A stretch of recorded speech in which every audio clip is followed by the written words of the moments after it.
Welcome everybody to our fourth and final NOAA webinar in the series dedicated to realising the rights and roles of Australian patients. Before we begin, in the spirit of reconciliation, I'd like to acknowledge the traditional custodians of the land where I am today, the Gundungurra and the Dharawal people, and extend my respects to their leaders past, present and emerging. I also wish to extend that respect to Aboriginal and Torres Strait Islander people present here today. Little bit of housekeeping quickly. Today's session is being recorded. If you have any questions, please type them into the chat feature and please keep your camera and your microphone switched off. I think we might actually be doing that centrally for you.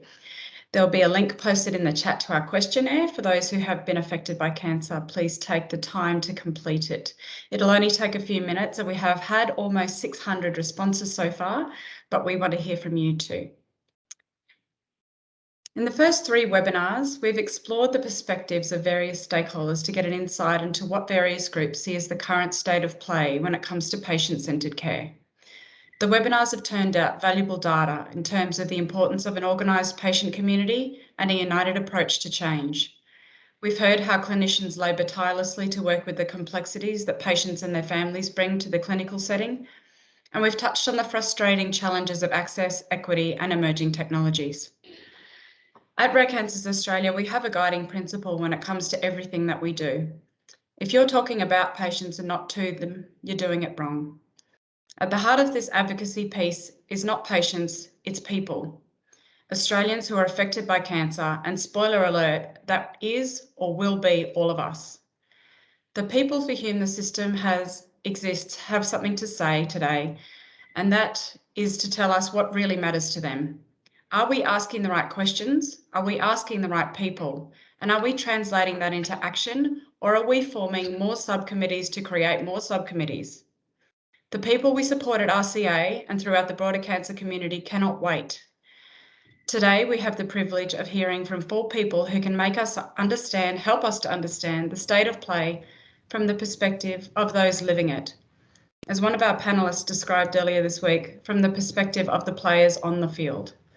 Welcome, Lisa Briggs, Jelena Magic, Tamlin Hall and Nick Kelly. We're very happy to have you here. Thanks for joining us. Richard will be leading the conversation today. Thank you, Richard. Yeah, hi.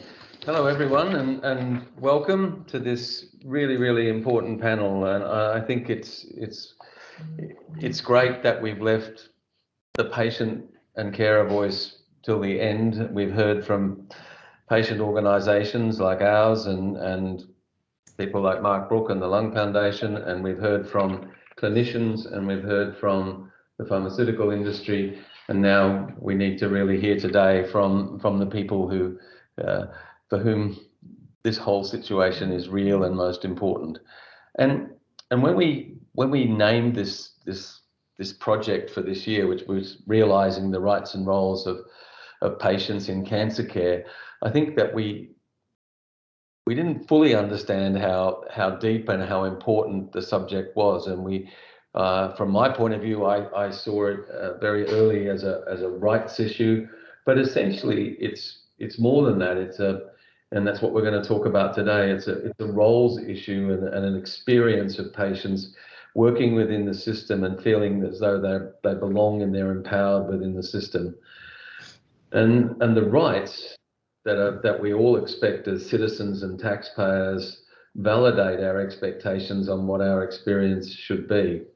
So today we're just going to have a nice conversation with questions there and talk about what our panelists have experienced and their expertise as patients and carers, and drill into that as to what they should and could see as solutions for a better outcome.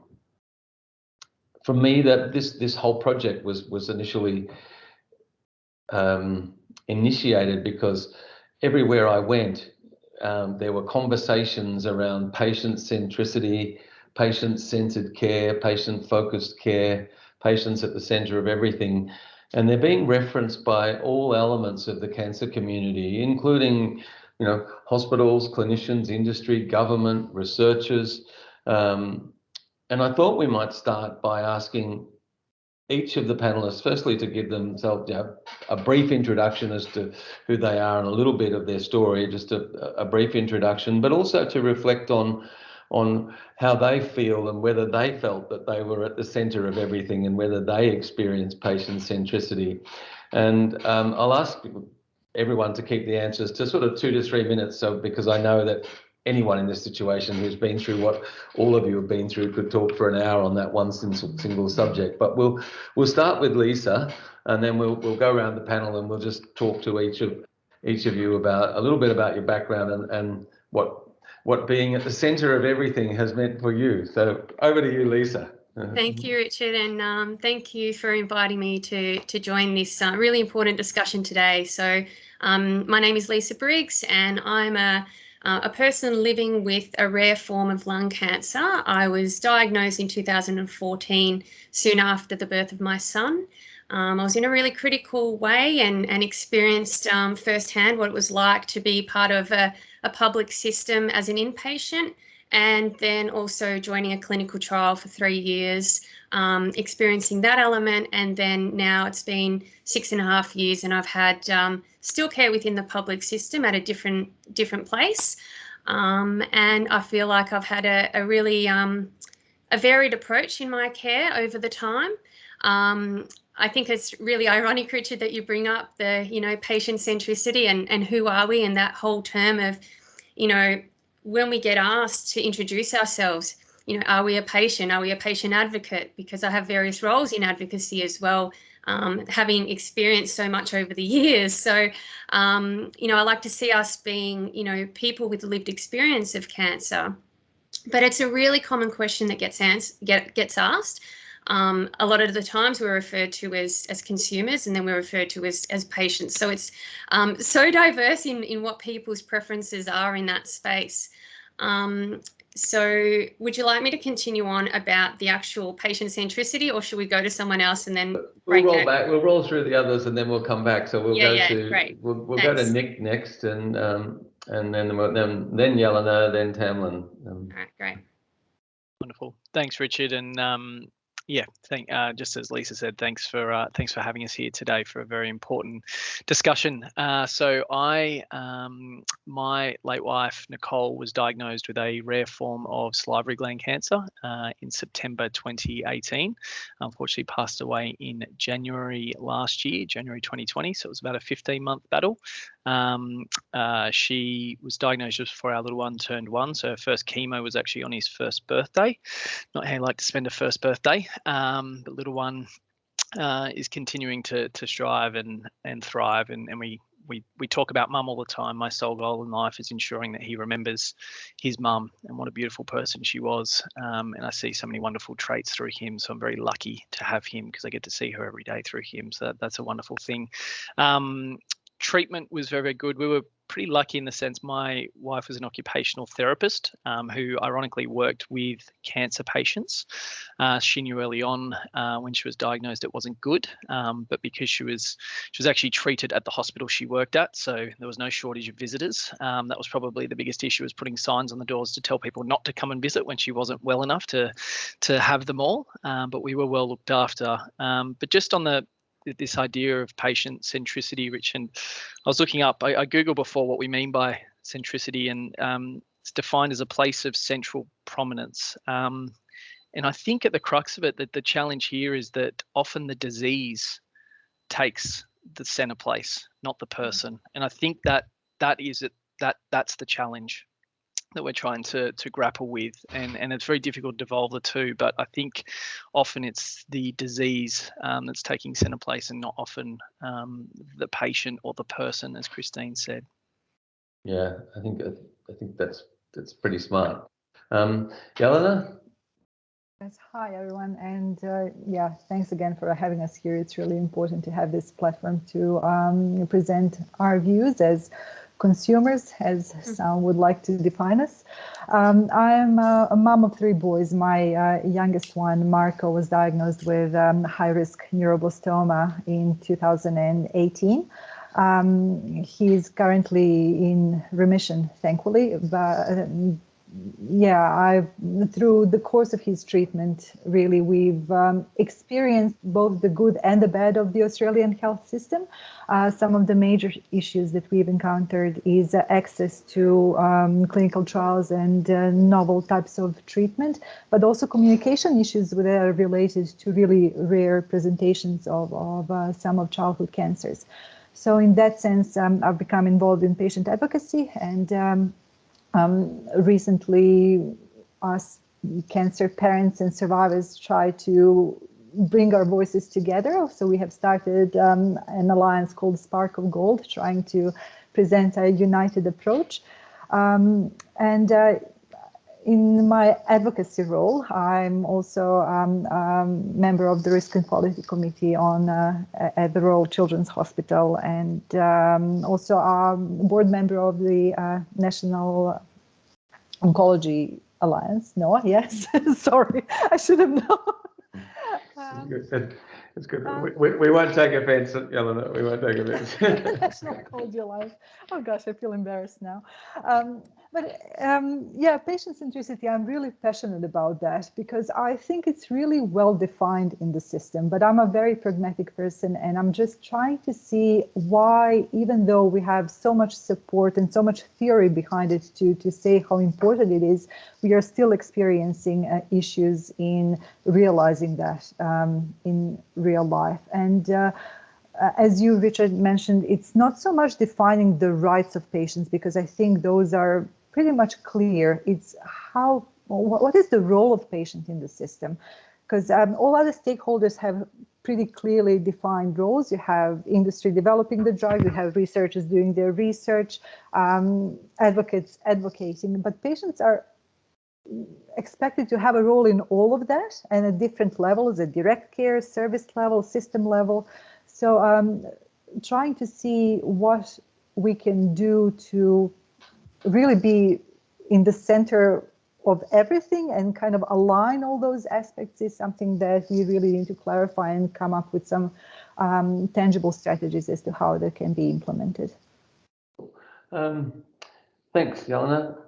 Tamlin, and before you start, I just wanted to say I had the joy of re-listened to Tamlin's podcast this morning that she did on Radio Rare. This is a free plug for Radio Rare, but it's a great podcast, and I'd encourage all of the people on this call to find it and have a listen, and maybe James or Nikki can put a link in for people into the chat. It's a brilliant examination of a young person going through cancer. So with that sort of introduction, Tamlin, I'll throw to you and let you tell us a bit about yourself and also how you felt about the whole being at the centre of everything.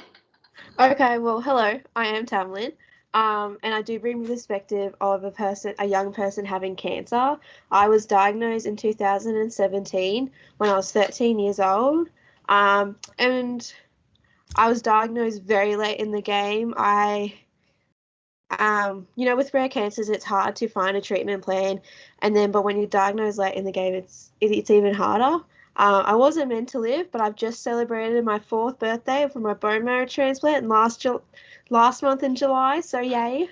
I'm very excited about that. One thing I have noticed from being a young person with cancer is that a lot of people don't believe you, and a lot of people will believe the adult over you and will talk to the adult there. And I find that really frustrating because for the entire year before I was diagnosed, I was having symptoms and everyone kept telling me their anxiety headaches when I knew there was something more, and just no one believed me, and that was really hard. And another thing I've noticed, at least in the Queensland hospital, is that departments don't talk to each other, which makes it really hard for the patient to get the treatment. So I know that the cardiology and the oncology, they're on 2 different systems, which makes it hard. Right. Yeah. So thank you. That's great. And I think we might go back a little bit to Lisa around and perhaps Lisa and Nick around centricity. And I think Nick's point that we've talked about this internally a little bit, that sometimes the focus is on the disease, and in part because every to me, and I'm probably going to get into trouble here, but almost every clinician I meet sort of has an aspiration for a Nobel Prize for medicine in his back pocket, and he's part researcher, so he's kind of interested in the science, sometimes not so much the patient, and that's why this whole conversation about centricity, I think, becomes really interesting. So I'll throw to Lisa, and then we'll go back to Nick, and then we'll roll on with some of the other stuff, which is thanks. cool. So, sorry. Yeah, so I think I've always had this saying that there's a person behind the disease, and that we were essentially and still are people, right? So that never changed, but as soon as you enter the healthcare system, you become the patient. And we all know it's important that the disease is addressed, but I think sometimes it's often forgotten about all those other elements of us that make up who we are. And I sort of use the analogy of a wellness wheel. We still have the emotional, psychological, social, environmental, financial needs. We have social needs. We have so many different needs. But yet, as soon as we enter the room, the focus is purely on the disease. And I guess my question is, who is there providing those other support systems? Where are they coming from? Who is our central point of contact that can coordinate this care? And can we actually get access to the services that are available? I mean, there's a whole another issue about resources. However, there's also, and I found through my own experience, like there are a lot of people that just can't access services, not because of resource issues, but because they don't actually even know they exist. So that's a huge issue in itself. But I think when we go back to that whole concept of patient centricity, there's two ways of looking at it. There's, in the medical system, so in the healthcare system, and then there's also in terms of our roles, as Jelena was referring to, sort of as a person living with the disease, but in the development of programs and campaigns and resources and information and research and system structures. So, and we kind of wear all these hats, but I think, there's there's sort of two very different things. One, when you're in the clinical room and having all those specific needs addressed, and one when you're trying to drive change and advocate for improvements of our system and what we can access and what we can, whether it's information or whether it's technology or whether it's clinical trials. So they're the two areas where I think the whole concept of nothing about us without us from Cancer Voices is really important in both. But I think they are two separate entities. Okay. Nick, do you want to pick up that idea of disease centricity? I think it's perfect. Yeah, I was reflecting on Nicole's journey, and I think the challenge is always that there's a team, right? There's not just one person that's involved, and often there lots and lots of people end up being involved. I know for us, we had obviously our oncologist, but we had a radio oncologist, then we had palliative care, and I must say, of all of them, it was probably palliative care that got the patient centricity piece, right? Which is unsurprising in some respects. It's exactly what their role is. They're also pain doctors, which helps, right? They're the kings and queens of pain medicine. But they, our PAL care consultant, she just got it. And thankfully her and the oncologist and the rad onc were very close. They had like a WhatsApp group about Nicole's case. Basically, they all just chat. And so we had good support in that sense. But it was, I think there's a piece here, and Lisa sort of touched on it, around who's responsible and accountable for what through that treatment plan, and being clear on, you want them focused on the disease, right? At the end of the day, you do want that, but you also need that there needs to be this patient centricity piece as well, and it can't be missed. And so just being clear on who is responsible for what is really, really important. And I think in some cases people get it, and then in others they don't. There's also, I think, the challenge with information, right? There's information overload at the start, right? And your world gets turned upside down, right? In a matter of days, sometimes less. Scans come back, and then all of a sudden you've got cancer and everything's up in the air, and there's a lot of information then. But as you then get into the journey of treatment, you want more information at that point, but it sort of almost feels like it dries up, and it's sort of like, okay, now where do I go to get certain things? And as Lisa said, it's not always available. And one last comment, I was reflecting, I'm not sure if people have read the book When Breath Becomes Air, written by a famous neurosurgeon in the US, Paul Calanthi, who was neurosurgeon who then passed away from lung cancer. So he sat on both sides of the fence, and there's some beautiful takeaways in that book. So I just encourage people, if they haven't read that book, they should. And my view is that should be mandatory reading for anyone in the medicine field as part of their studies. Right, thanks. It's interesting that this conversation has reverted has got very quickly into areas of things like navigation, and when I was the Australian Cancer Plan round table meeting at the start, they did one of those horrible word clouds where everybody writes down a word, and the one that won, ironically, given that there was not a whole bunch of patients in the room, was navigation. And I just wonder, Jelena, from your experience of finding your way through the system, where is there a gap in terms of help and guidance, and just if you talk to your experience around that. Oh, absolutely. And that's one of the main issues that I see in the current way patient centricity is envisaged in the Australian system. In order to navigate the system, a patient is assumed to have a really high level of medical, organizational, information management skills.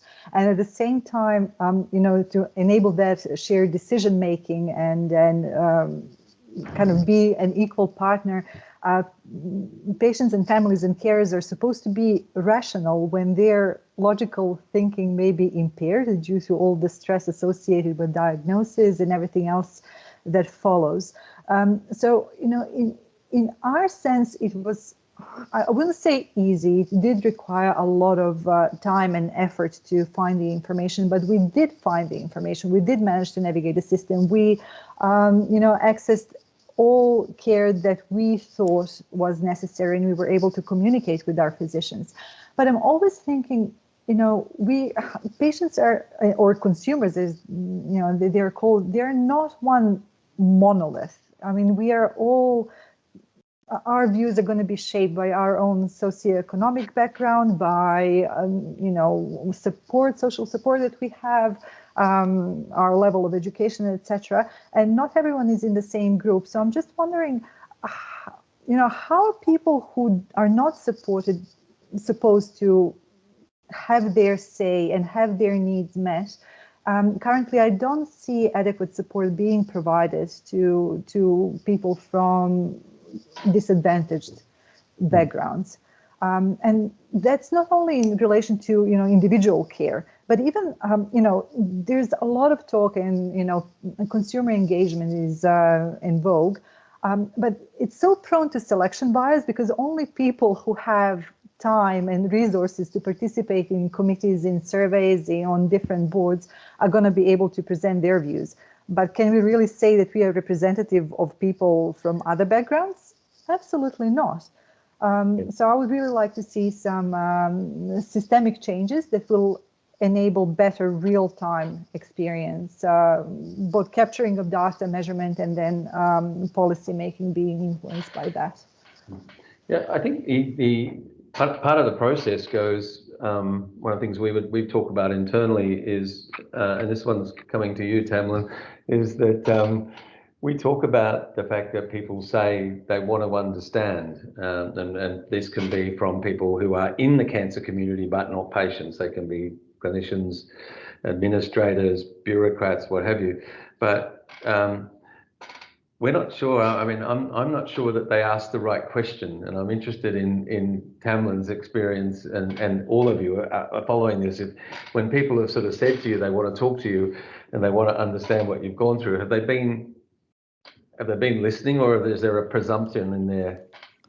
I think there's an assumption because of the media that's currently coming out, TV shows and movies about cancer, and that we aren't being represented correctly, and that's where the public get their information from, because if you're not in the cancer world, you're not in the cancer world. You don't know it, So the only other source really is the media, and I do think they have ideas in their head, and when they do talk to someone, it can get a bit muddled, and it does get confusing because, like, I had no idea what anything was before I was diagnosed. I was like, okay, Cool. I didn't know that's yeah. Sorry, I'm sorry. No, you're right.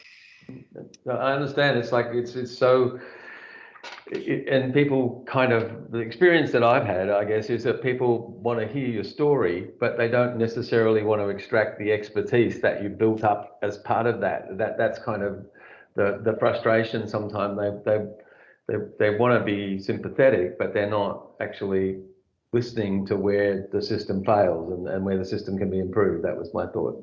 They want to hear the story about how you survived and how you overcame cancer and how you beat it. They don't want to listen to the nitty-gritty parts where you're lying in your bed at 12 o'clock in the morning crying, thinking you weren't going to wake up the next day. They don't want to hear about how you got stretch marks from putting on 40 plus kilos from steroids and how you thought if you touched them they would split. They don't want to hear that. They want to see the story of you overcoming this challenge and believe that that's all there is to it. And that all that happens to you is that you lose your hair. But it's a lot more than that, because like even losing your hair, it's just a simple thing to them. But you know, it was such a massive thing to me. Like I know that my gender was questioned and that was hard for me. I was like, oh, okay. And that was a hard thing for me. I just lost myself when I had cancer, and they don't quite understand that. No, Lisa, what do you? How did is that? Yeah, and I I was think going to head towards the question of stigma. When we do work in Asia, and stigma around cancer is a huge issue. It's sort of acknowledged there. We kind of think we've grown up now in Australia, but I'm not sure that we have. I think there's still a fundamental fear and stigma around the disease. Yeah, absolutely. And I mean, obviously, someone who has a form of lung cancer, you know, there's a massive stigma, and you know, that fact that leads to so many feelings of isolation, and you know, there's quite high rates of depression and anxiety within our communities. But there's no systems in place necessarily supporting that. Obviously, we have organisations trying to raise awareness and to drive down that change in stigma. But it's bigger than that as well. And you know, we really need to see, you know, especially from government, taking that next step to help support people in communities where there is a stigma. But I think at the end of the day, just going back to what Tamlin was saying, you know, everyone has a really good intention. I think the intention is there. And I think that ability to want to listen is genuine. I don't think people are just asking for the sake of it, because nobody really wants that. But I think it's, you don't know what you don't know, right? And at the end of the day, you know, everybody's passionate and working hard in the area and industry that they're in, and you know, they think they're doing their best job, and that's their best. But I think it's up to us to be helping to drive that change and to helping to identify those gaps within these organisations and within you know, the system that we are actually involved in, like the hospital systems and things like that, to help expose some of these gaps, to help ensure that we can keep moving forwards and not backwards. So hopefully, yeah, that answers your question. Yeah, no, it's great. It's great. I was going to move a little bit down the path of something again. Tamlin's podcast was totally inspirational, and she dropped the 4 letters PTSD, and I thought it's interesting around questions of, you know, that's where I was sort of going with all of those questions around people asking, wanting to understand, people talking about stigma, people talking about isolation, because that comes from from non-cancer people not being able to talk to you about it.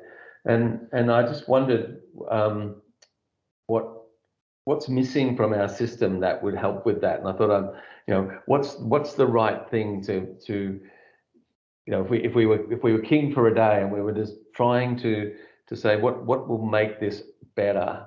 And I'll start with Nick. So you know, what's the kind of process, is it a navigator, is it psychological help, is it care, is it all of the above? I'm just interested in, you know, having gone through the process, what's missing, you know, and do we not know what's missing? That's a perfectly reasonable answer in this, but it keeps coming back. Sorry, Nick, over to you. No, you're right. A real easy one there, Richard. Yeah, I think it's sort of all of the above. And I must say, sorry, just going back on Tamlin's comment, I lost, I think your words, I lost myself when I had cancer. Wow. So spot on. I saw that with my late wife sitting on the couch. I saw that every day. So I get it. Thank you. So yeah, it's a really, really hard one. I think, my experience, for example, was, after Nicole was diagnosed, I had a couple of weeks off in the hospital. Obviously, came back to work for a few months before taking time off. And when I came back to the office, most people didn't sort of approach me because I didn't know how to, right? And I'm sure I was guilty of this, right? And because people would, some people go, I didn't want to remind you of the fact of what's happened. It's like, well, I didn't forget, right? Like we live with this, right? Oh, I didn't want to make it awkward. Oh, I wasn't sure what to say. It's actually not very hard to say, hi, how are you going? Do you want to chat? And if you don't want to chat, you'll say that. You've not hurt anyone's feelings by bringing it up. And in most cases, people do want to talk about it. So I think for a lot of this, it's a conversation, right? It's why we're here today. It's what mental health was 10 years ago, and you see how much progress we've made there. So I think it's, more can be done, both on the mental health side and what we're talking about here, but it's a conversation that just needs to happen, and ensuring that it's not, I hate when people say it's the C word. No, it's cancer, right? Just get past that. Come on, right? Affects in, 1 in 2 Australians will be affected by cancer in their lifetime. It's a staggering statistic. So we need to talk about it. It's very commonplace, and we need to sort of, have the right tools and frameworks in place to help people navigate the system. I think Elena raised a really good point about the disadvantaged and the access piece as well. No, sorry, I'm jumping everywhere, Richard. No, please do. Just come on. But just on that point, it's also, I think there's a lack of just an understanding of the health system, even by, I would consider myself pretty literate and I had a decent grasp of it. But if it wasn't for Nicole being a health professional herself, I remember sitting there and the oncologist had said, you've got cancer. Do you want to be treated private or public? And I sort of sat there and went, in my mind, I was like, oh, we pay for private health insurance. Finally, we get to use it, and Nicole's immediate response was, well, sat back and said to me, we're going to go public because they got a bigger power care team and they'll have oncs on call 24 hours a day. If I'm private, they don't have emergency, but she knew this, right? She was an occupational therapist that worked in the health system. Without that, I would have been, and I remember the oncologist saying there's no difference in cost. Well, that's a lie. You get a pharmacy bill if you go private. So there's lots of things that are sort of just, that aren't quite right. And, we were in a very fortunate position, but, for a lot of people, not just a disadvantage, but people that don't necessarily understand the health system, you quickly come up to speed with what the system is once you're diagnosed. So I think there's probably an element of just educating the public on the health system before you get to that point.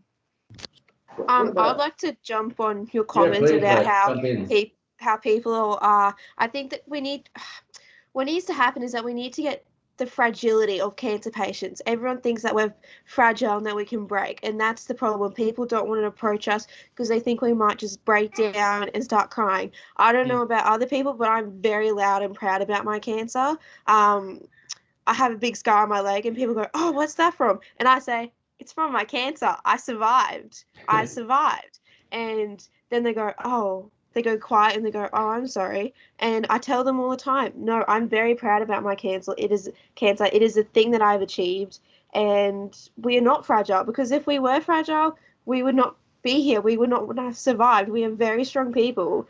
And we just need to start the conversation, like Nick said, of there not being like a boundary and a line in the sand where we need to step over, and they feel like they can't step over that line.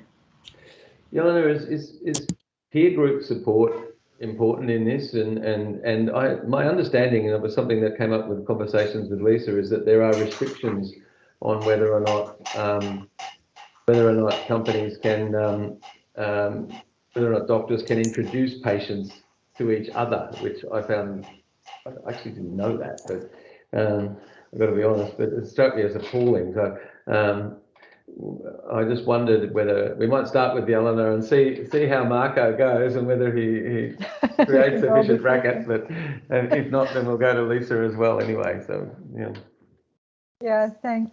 No, I think peer support groups are extremely important. Now, again, it depends on personality. I personally am not so much into emotional support because I'm very down to earth and practical, and I just want to solve the problem. So I want to connect with other people to see what their experiences are and how hearing their voices can help, because I'm very vocal about, you know, having to improve the system and having to have better support system for everyone.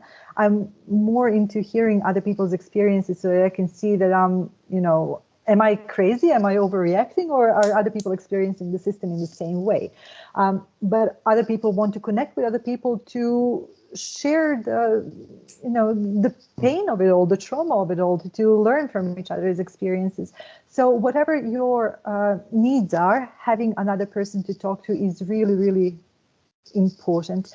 And about the data suppression rules, I didn't know about it, but as part of our pediatric advocacy efforts, we approached the Australian Commission for Quality and Safety, and we asked them, have you done any landscape analysis? Because one of the things that we are finding is variation in care, depending on in which hospital you are, which consultant you're consulting, and we were trying to see, well, you know, is government, are they acknowledging that? Are they aware of that? Are there any projects in place to help overcome it? And their response was that it's actually impossible to do it for rare diseases because having a public report would compromise data of those patients because they are so rare that it would be really easy to identify them. Now, I haven't really questioned it further. That was their response, but in essence, they're not doing any analysis and they cannot provide contact details unless the other person agrees to provide their contact details. So I don't know, it's very complex, I must say. So but Lisa, again,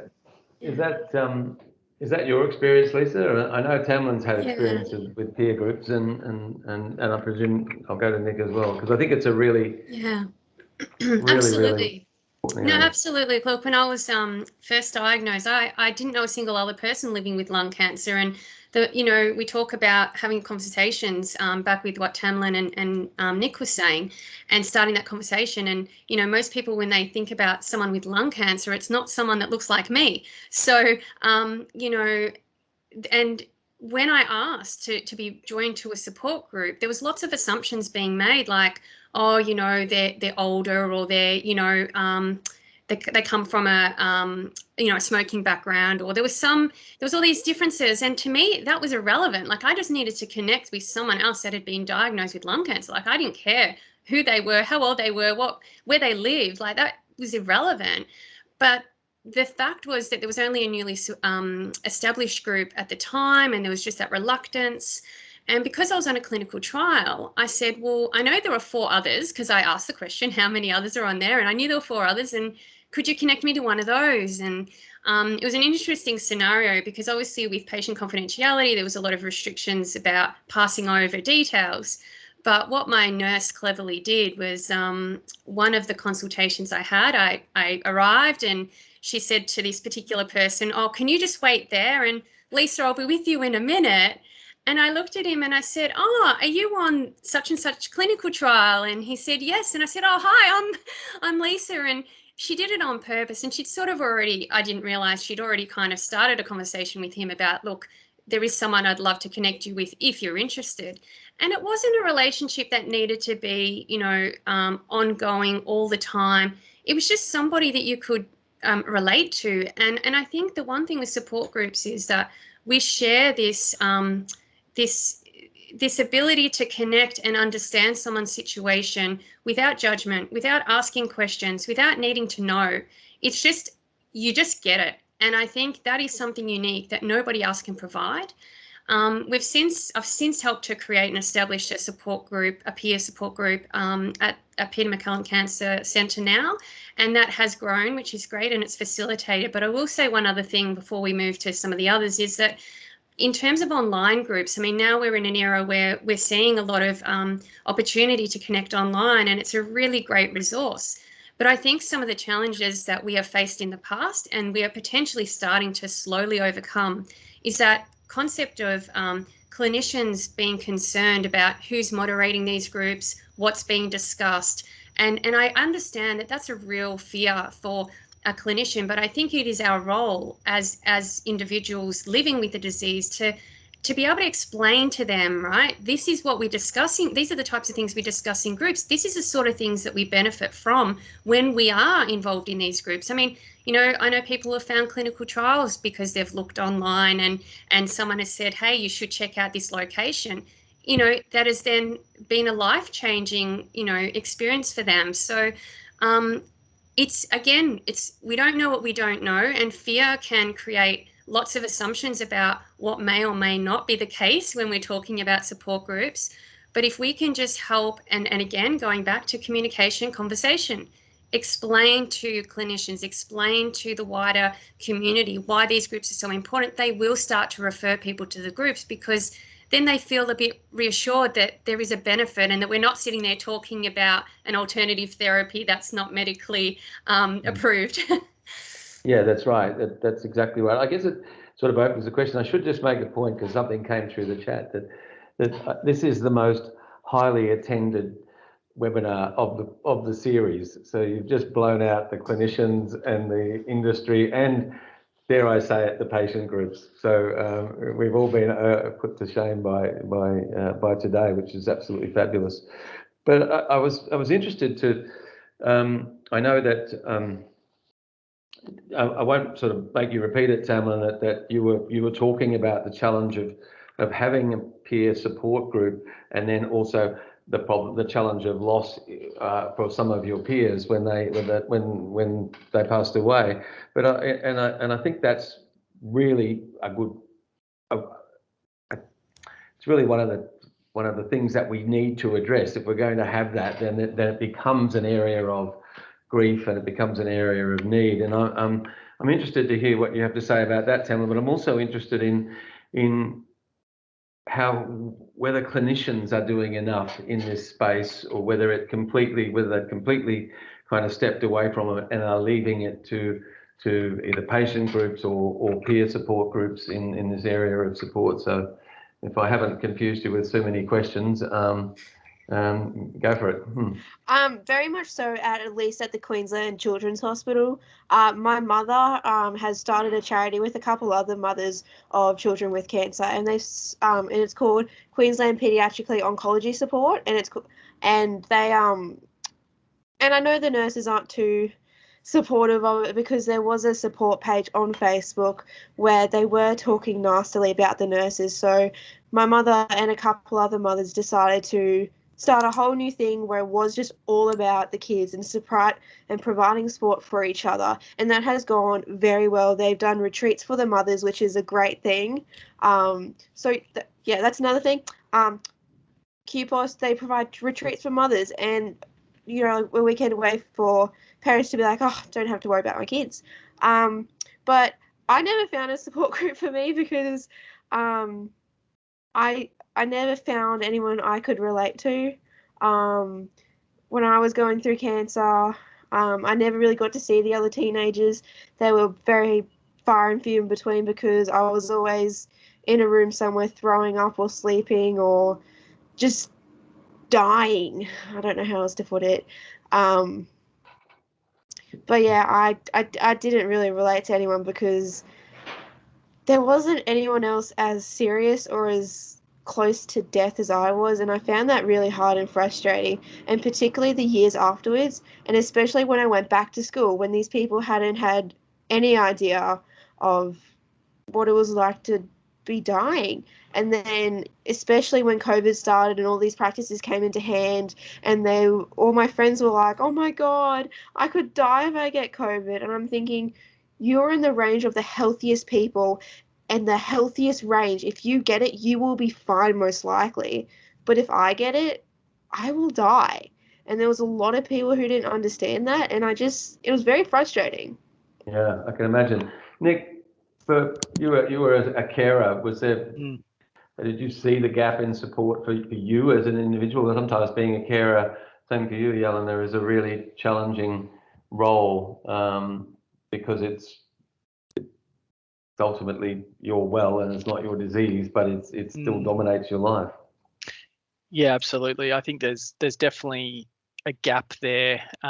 There's ways to sort of fill parts of it, but there's definitely a gap there, and the sort of carer network through RCA was a great place for me. But yeah, it's not an easy one. And I know sort of post Nicole passing away, I sort of spoke to the palliative care consultant and my psych who had treated Nicole throughout her illness and had seen me, and I sort of said, look, if there's anyone, that's early on in the journey, he's been diagnosed, a young couple, more than happy to talk to the carer and or the patient about the experiences. And once again, the issue comes up about, legally they can't connect us and do this and that. And then the sort of the widow groups, which, as my palliative care consultant said, they're just not right for you because they're full of 70 and 80-year-olds. And there's just a massive glaring gap in that space.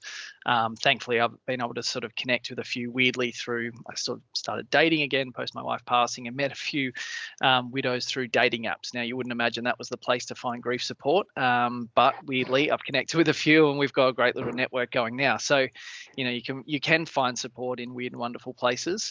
Not the place you would necessarily look, the first place you would look, but yeah, there's definitely some gaps out there, and you need to be willing to sort of I guess go out and look for them and ask the questions. And as Lisa said, I do think that the online, and Tamlin raised as well, the online space, Nicole was able to connect through a number of the online groups, and that's where she got her support from, and was able to have some of those discussions. And yes, whilst there's some challenges around, they're not necessarily moderated or not moderated well, it at least has the conversations are happening and you can ask the questions that you might otherwise not ask a clinician. So I wholeheartedly support those groups.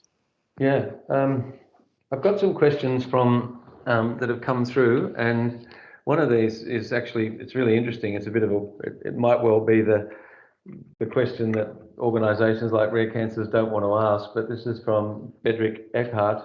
How can patients and their communities bring awareness to problems that decision makers aren't aware of, like cancers that aren't officially recognised? And my tentative answer was there should be a patient advocacy group, but then I thought perhaps I might let you guys answer that one and see. Do you think there's an obligation to go into advocacy? Do you want to be advocates? Do you just want to move on? Do you think that individual? I mean, I know that you're all working in various ways. Is that where it should sit, or where does that go?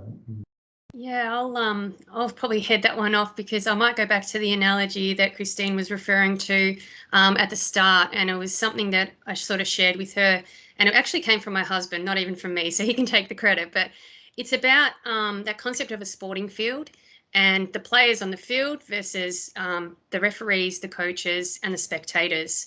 And I think we've all been spectators, and we're doing it right now with the Olympics, and we can all look and say, we just, the Boomers were on last night and they won, and it's like, oh, how come he didn't pass to the open man? He was open.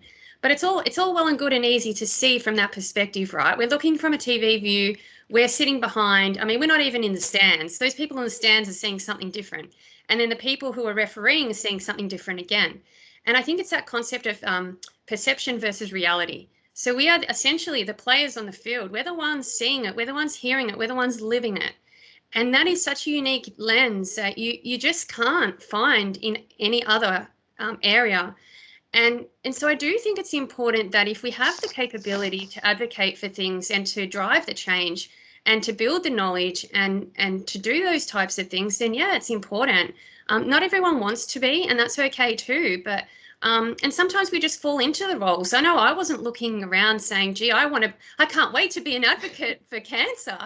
That was the last thing on my mind. I had a sports medicine business I was running, and I had to try and work out what was I going to do. I had 15 odd staff I was trying to manage, and patients that needed to be, addressed. And so for me, I kind of fell into my role because I wanted to stand up for what I felt passionately about, and I couldn't hold back. It was, as you can tell from me today, like I want to make sure that we can drive change, we can see transformation, and we can support the people that need it most. Because as we referred to earlier, and Jelena made a very, important point, there are people out there that other less advantaged or the disadvantaged, and there are population groups out there. I remember meeting someone who said, you know, his whole community was fundraising for this particular, his wife to access a treatment, you know, and you sort of sit there and go, well, how sustainable is that? And we need to hear your voice. You know, they're the sorts of people we need to hear from.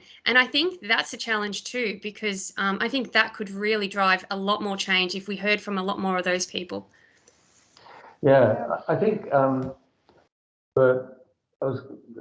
a great segue to a question I was going to ask Nick, which is that should it just be luck for people to find out what the needs and chances are, and to actually be given some hope, or you know, I know that perhaps if you care to share and talk through your experience of getting to the point where you did with treatment, it was you know, it was a bit of a elongated journey, as I understand it.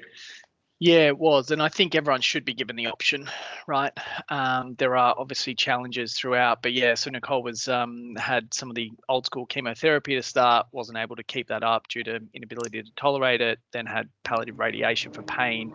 I then started researching clinical trials, which I must say was an absolute nightmare. I know there's a trials website, but it's frankly not kept up to date, and it feels like everyone in all the institutions in New South Wales and Sydney specifically are running their own sort of trial programs and things. I think Victoria's a little better. It felt like a lot of things are run through Peter Mac, which is great. But yeah, I think there's some challenges around that. But she wasn't eligible, and so we ended up having to pay for an immunotherapy treatment. But I remember our oncologist was not very willing to go down that road because he understood the costs. So did I, and I'd obviously connected with Christine from this group, and through RCA knew what those costs would be. And I actually had to frame it to the oncologist. I remember sitting in the room, and I said, if you walked into a pharmacy right now and there wasn't a price on anything, what drug are we doing? And he said, we're doing Keytruda. I said, all right, well, we're paying for it. Let's go. But that's the sort of conversation we had to get to. Whereas now, he didn't want to take that burden. You know, his view was, I don't want you to have to pay for this, which is fine. And that's a whole separate topic, right? But you don't know our situation and where we're at. So just give us the information and we'll make that informed decision, right? Yeah. We all deserve that information. I think it's absolutely right. I want to ask a question here from Leanne, because I think it's fascinating. It's part comment, but I'll put a question mark at the end.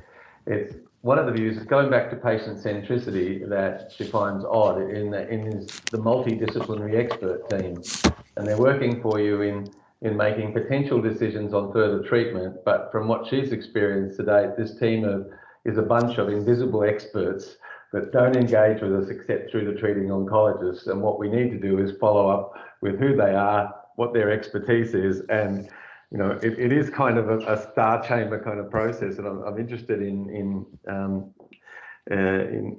what you guys have thought about that. I might start with Jelena, if I may. You had an MDT on Marco.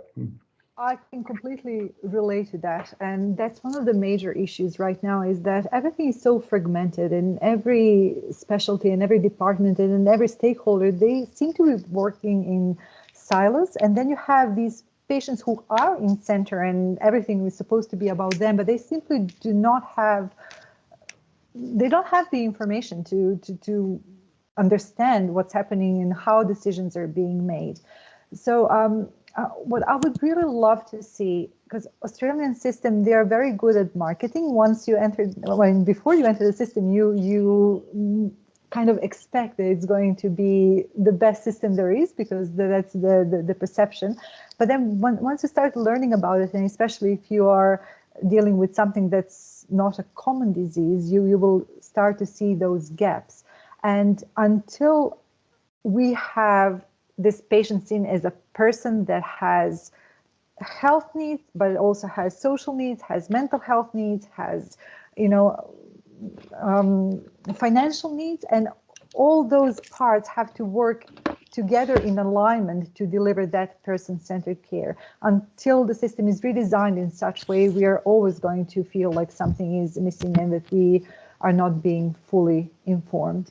And that starts from the hospital, from multidisciplinary teams, but then kind of expands once you start thinking about wider and wider aspects of a person's life. So absolutely, I think that patients really need to find a way to connect better with everyone who is making decisions on their behalf. And if I could just add one other thing to that, Jelena, I think as well, like it's even that visibility from our perspective to know what is being discussed, like a platform where not just ourselves, but any individual we see along our treatment, I don't want to call it journey, but path, that if I'm seeing an allied health specialist, that they can see what my oncologist has written and they can see what my psychologist has written, and I can see all that. And having a system that's integrative of these services so that then we're not moving from a system that's working in silos, as we've discussed, into another system that's working in silos, but one that's more integrative, and we are involved in that, you know, somehow through data, you know, in the future. I'd like to make a comment on that if I could. Yeah, sure. I was going to throw to you anyway, so that's good. Okay, cool. Save me some work. So one issue that is again and again and again for my mum and I is that the systems aren't connected. Like I said earlier, the cardiology and the oncology aren't on the same system, which means most of the time she goes from oncology to cardiology, then it's like Chinese whispers back and forth. And I'm really glad I have my mum because she's quite a strong woman and she goes to the ends of the earth for me, because otherwise I'm not sure if I'd be here, because she has done this for not just only cardiology, but every other system in the hospital. For some reason, they don't share. And that's the same thing with my GP. We go to my GP and they need to know the reports, but the reports aren't there and no one's on the same system. And it makes it very frustrating. You know, I need to have surgery and it's like, well, what is your heart okay to have surgery? I don't know. Got to go have an appointment with a cardiologist, but before I can go have an appointment with a cardiologist, I've got to go see the GP to get a referral, and then I need to go to the cardiologist, and then I need to go back to the doctor who is doing my surgery, and then they need to go ask another question, which means I have to go back to my GP, and then back to the other specialist. And I've got to say, it's very, very expensive. It is extremely expensive. My mom has quit her job and is a full-time parent for me because I am still 4 years not stable enough to be by myself, and my dad works full-time, but there's just not enough money in the world. And I think if the systems were more connected, that would be a lot easier and a lot less expensive, which is a big thing. Guys, it's been absolutely stunning. I'm just gonna say thank you. We could keep this conversation going all afternoon. All I think what we need now is wine, and it would be not for you, Tamlin. And it would be before I get into real trouble. But it's been a joy. It's been fantastic, and I know I've been watching the comments come through the thread, and everybody's just thrilled and delighted. So I'll throw back to Christine to wrap up, and no doubt we're going to be doing this. We've got some really interesting ideas on how to take some of this stuff forward over the next few months, and we're not going to slow down, that's for sure. So back to you, Christine. Thanks, Richard, and thanks for leading such a important conversation. Tamlin and Jelena and Lisa and Nick for giving us such incredibly generous and rich information from your perspective. The players on the field, Lisa, I love that analogy. That's exactly what it is, and that's exactly what we need to draw more of that out. That questionnaire should be in the chat for anyone that hasn't filled it out yet. We are gathering some really fantastic data through that. And once again, thank you for everyone that joined online. This is an incredibly important conversation, one we should be having more often, more openly, more publicly. Thanks for answering those questions and for all the preparation you did and joining us today. Thanks everybody behind the scenes as well. Ended the series, I think. But a new one will start soon. Thank you very soon. Thank you guys. Thanks very much. Thanks everybody.